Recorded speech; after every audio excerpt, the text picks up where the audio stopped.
Ritsuryōsei, Ritsuryo system, Ritsuryo government, or Ritsuryo state. Ritsuryōsei is a term used for the legal, political, and administrative systems based on the Ritsuryo laws and regulations. So the Ritsuryo were the collections of specific sets of laws and regulations across centuries. The Taika Reforms, Taiho Code, Asuka Kiyomihara Code, Omi Code, Yoro Code, and others. They were the actual sets of laws and regulations. The Ritsuryōsei was how the Ritsuryo were put into practice, for a better way of explaining it.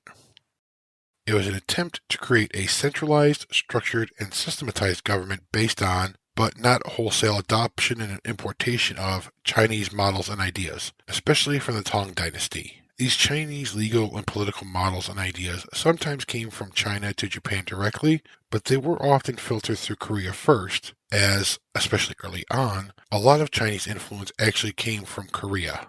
Using the term to mean the Ritsuryo state typically refers to the early imperial government from the 7th century to the 10th century. The early Heian period is often considered to be the golden age of the Ritsuryo state.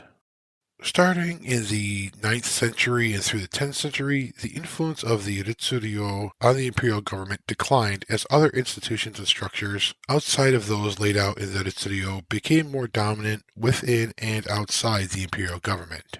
Despite its influence waning, the Ritsuryo and Ritsuryōsei did have a great deal of longevity, existing from the 7th century until they were officially abolished in the Meiji period.